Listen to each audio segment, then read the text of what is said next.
Hello. Today we're going to look at underglazing. The biggest thing with underglaze is to always look at your bottle because there are numerous different types. Most underglazes are for greenware or before it's fired. This one happens to be for bisc. So this one's for after it's fired. Don't mix the two, they don't usually like each other. Usually with underglaze, the color you see is what you get, which is different than glazing. Regardless of which piece you're going to use, you're always going to wipe it down first. So with me here, I have a sponge. I already did this in the sink, but just so you can see it. Just take a sponge, wet it, just wipe it, just to get the dust off of it if it's a bisc. If it's greenware, just make sure it's not too dusty and that it's not too wet still. If you're doing a greenware underglaze, always look, because there are different kinds. Your translucent easy strokes, which I don't have here, are kind of close to watercolors. And kind of like your concepts if it's an underglaze or an underglaze for a greenware. Usually one layer is fairly semi-transparent and the 2 or 3 coats gets more and more solid. So you can look at that one. Usually the concepts is usually for bisc. Many of the others are for the greenware pieces. Just keep a note on them and watch what the instructions say. Look it up if you're not sure. If you're doing it for greenware, you're going to apply your underglaze onto your greenware piece. Then it's going to get fired. Then you do your top coat with something usually like a butter toffee or a clear. In this case, it's already a bisc. My glaze is for bisc. So we're going to do the underglaze, let it dry, and then do the top coat. I'm also going to test out things with crystals, other glazes, and more underglazes, just so you can get an idea of the different ways they can act. Sorry to give us a wipe down. I could just use underglaze and keep going through all the letters. Nice thing with underglaze, if it gets a little bit too thick, you can always thin it out. Don't put too much on because it does dry out fairly quickly. It's just the usual ceramic tile here. Then you just go through and you paint it as you would.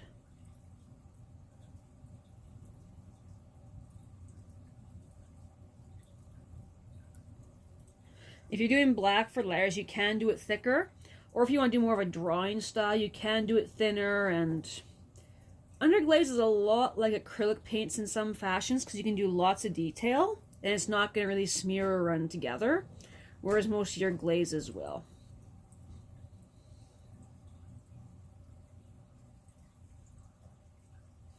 I'm just putting lots on here so it's good and solid.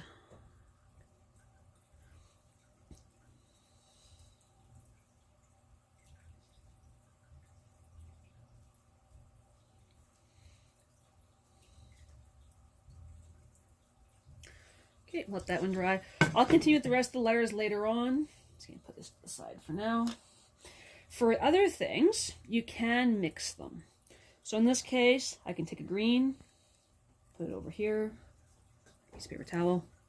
You don't want to contaminate. Like these could go back in the jar. Once you mix them, they can't. Put a little bit of blue. This is supposed to be a dark blue. It looks kind of gray in my eyes, but we're gonna see here.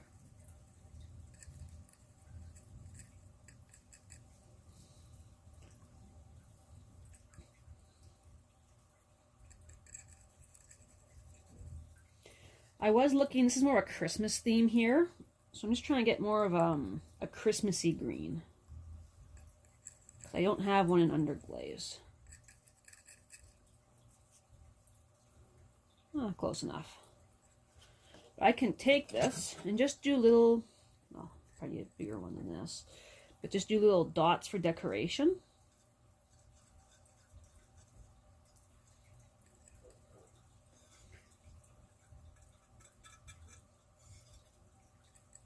Just to give it more of a Christmassy theme. Usually it's easier with the brush. You can also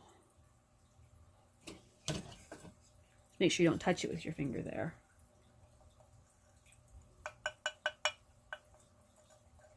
There's that.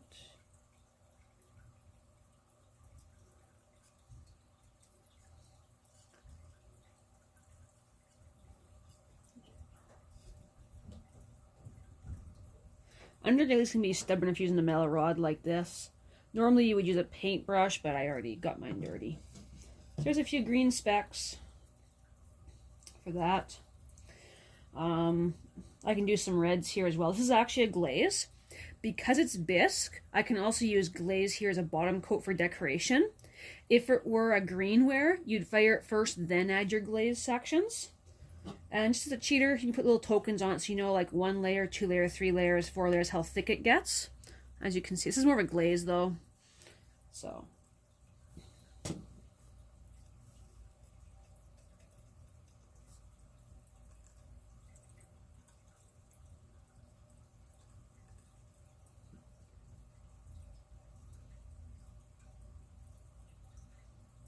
Good enough for that. Put it to the side. And look at crystals here. I got a handful that I borrowed from the club. There's different colors, there's different sizes. Usually with crystals what you see is what you get. Usually if you're doing a greenware piece, wait until it's fired, then do your crystals when you do your top coat. Because this is bisque, I can use my same top color. I like better toffee. It's a brownish color. I don't know where the token for it went.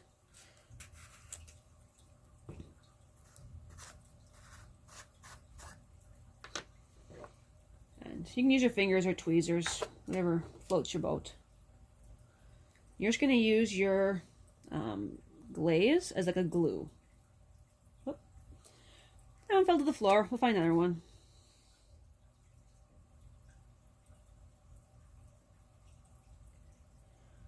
Let's put it up in this corner here. And it's actually going to melt when it gets in the kiln, just because the kilns do get so hot when they fire. Let's put one over here too. That we can compare what the actual glaze one looks like compared to the crystals.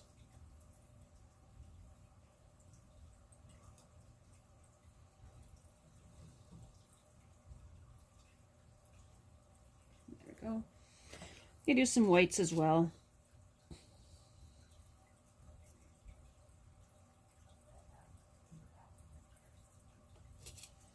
Let's use the tweezers. This looks easier. If you're doing it that way, just don't drop it in your glaze. You could get a surprise later.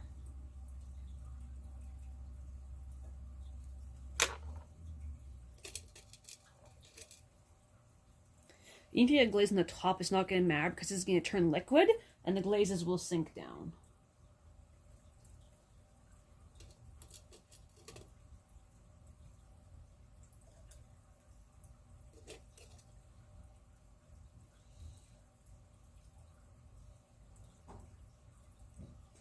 Just going to try and balance out the colors a little bit more here. It's a Christmas theme, so it can have lots of white.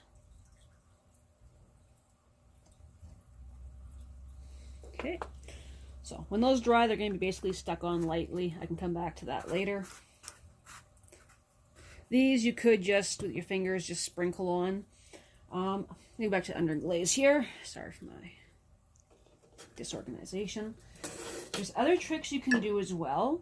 Like you could do different things and, for example, use it for actually drawing. So just like a sketch. So yeah, you could draw with it. Whatever you get's what you're going to get. Works better with the paintbrush, not this thing. Another thing you could do, where's a small paintbrush here, is you could do things with imprints. Painting this on, and then just putting it on. This part's not going to go with a giant snowflake, but you can get the picture there. Or like this, just for... This is silicone. I already washed it off.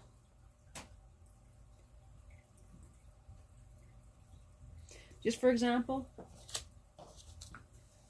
It has to be fairly wet for this, but you can use almost any kind of stamp. Always test it on paper. It can always look better or worse. Some things look very good, some don't. This is pretty flexible, so it's really contorting it. Harder ones can be a little bit easier. You get more of a definite outline. So you're going to do the cookie cutter style, go with something hard. And another one, you need a little bit more concepts for this. There we go. Is the sponging ability, which is usually quite nice. Take your, usually whether it's more of this seafoam sponge. This one should have a little more holes in it, but it doesn't. Get damp, otherwise it's going to eat far more glaze or underglaze than what you want it to. Always test on paper first. And then I'm just going to do it around my edges here, just for a little bit of context. But you can layer colors, you can do all sorts of neat things.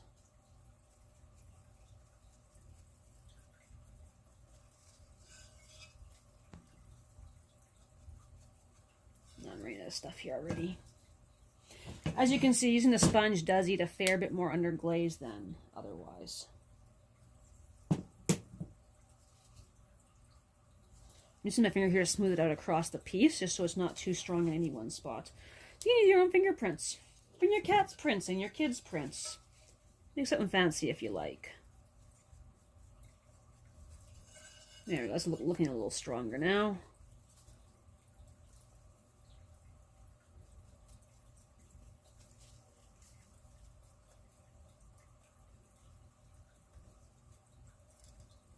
Oh, I had a crystal come loose. You can tell there wasn't much glaze there, else the piece was just very smooth and didn't want to stick.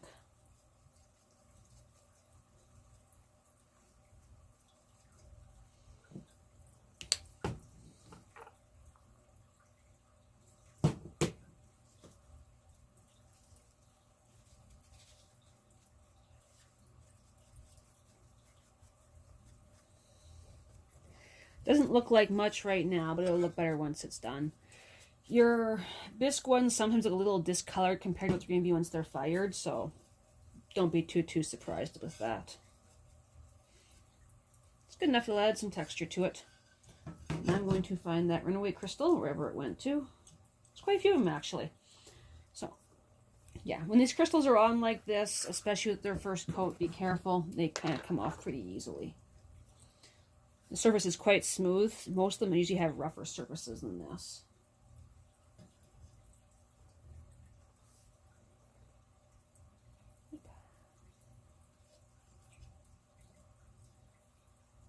Anybody else is on or not?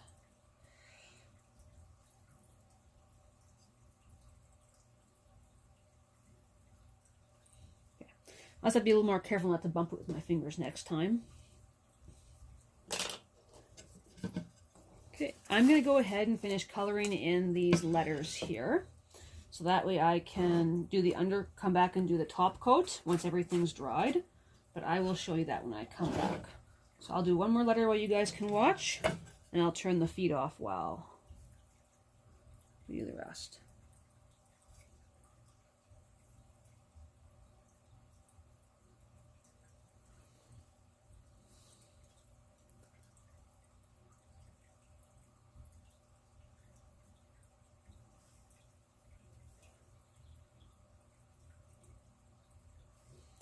With your deeper grooves, it's a little more watery. You can actually usually lead it on without getting the edges without getting them too hard. But it's still going to be a little bit of a trial and error process. As you can see, I went a little bit over. You can either use your hard pick, or mine got to, and just carefully scratch the underglaze off of the bisque itself. Or you can use a little bit of paper towel, get it damp, just kind of carefully rub it off without smearing the rest of your underglaze too much. There you go. See, it came off. So I'll go ahead and finish this up and be right back. Okay, welcome back. I've finished all of the underglazing. So here we go. Just have to watch it. I knocked a couple of these loose. I can reattach them later. So it's there. It's dry. So you can use almost any translucent or semi-translucent glaze. This one I chose is Better Toffee. It gives a beautiful light brown texture. You can use any ones that we want. You can use it clear as well. Sometimes they get pink undertones, so you do have to watch them. Another option I was going to mention with Underglaze, I forgot, is that you can do it fired to bisque, paint it white, fired, and then you can take your underglazes, your bisque ones, And any effects you do are going to be like a watercolor effect. So it gets really interesting like that. I don't have any samples here to show you. So for this one, just put our toffee, give it a shake. This is just like glazing. Use your fan brush. Usually for a section this big, use your fan brush is your easiest.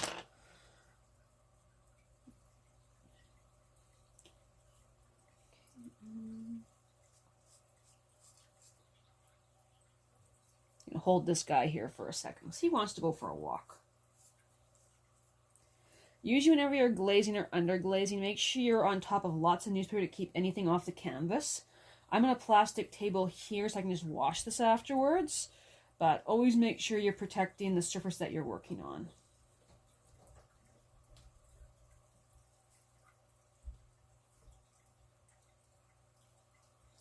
Just put a dollop of clay to make sure he stays put.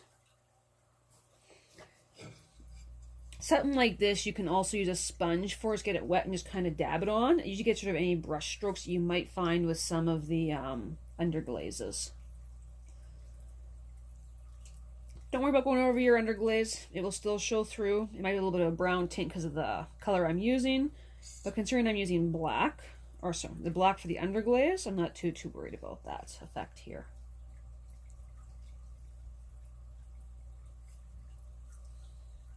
When you're doing something like this one, just to avoid the brush strokes, go first your first coat this way. Then once it dries, do your second coat this way.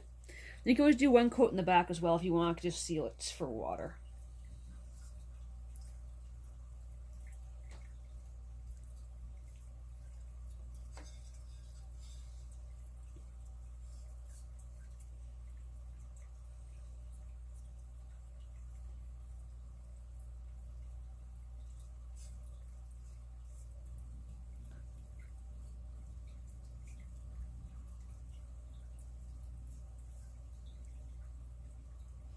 And your first coat on bisc, in case you didn't watch the glazing video yet, is actually quite thin. It's very watery. Mine here is actually quite watery as well, so I'm not having to thin it out anymore. But my next coat will have to be a little bit thicker.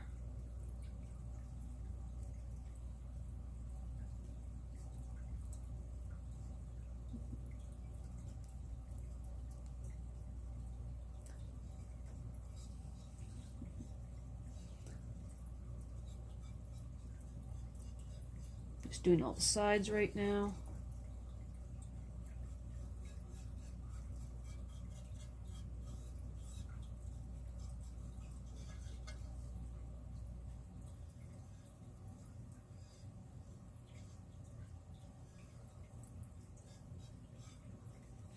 You can't see it, but all my decoration holes go all the way through, and I'm actually getting them dripped on my hands there. So always make sure you got something underneath to catch any drips. So air bubble there, air bubble there. When you're going to do something like this, also make sure you wash your hands with soap and water first, because any oils on your hands will actually prevent your glaze from sticking. And sometimes it can create a neat effect. Most of the time it's an unwanted effect.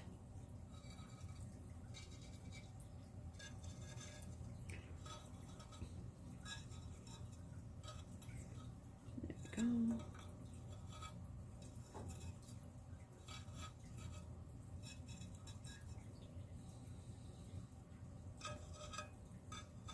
Just making sure the insides of these holes are all sealed.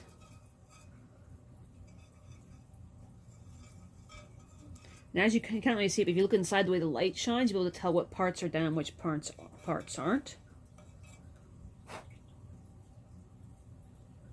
There's a few here that aren't all the way glazed. Because my poker is at an angle, I may have to come up from the other way in some of these just to get the far sides, because they aren't all the way through yet. Or I can wait and do that when I do the back. Because of the rings it leaves, my second coat can take care of these.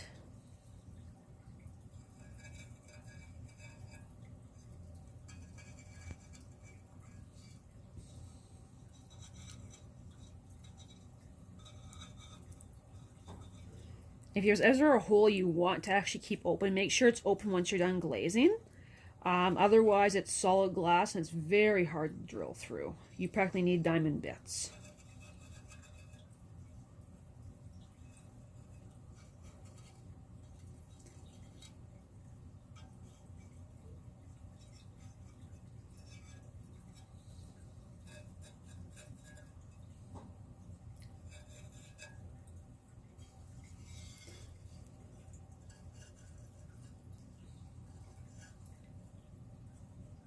Take a little hole there that the glaze didn't stick on. We're just going to fix that. There we go.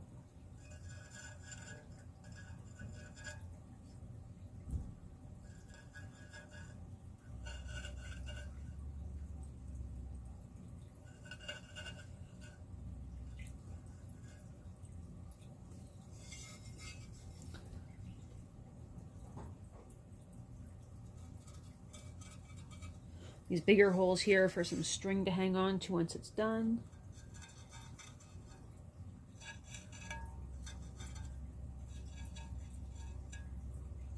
I'm just using my finger to get rid of these little rings, just so they don't show up in the next coat. Next coat should remove them, but a few extra seconds never hurts to fix up something like that.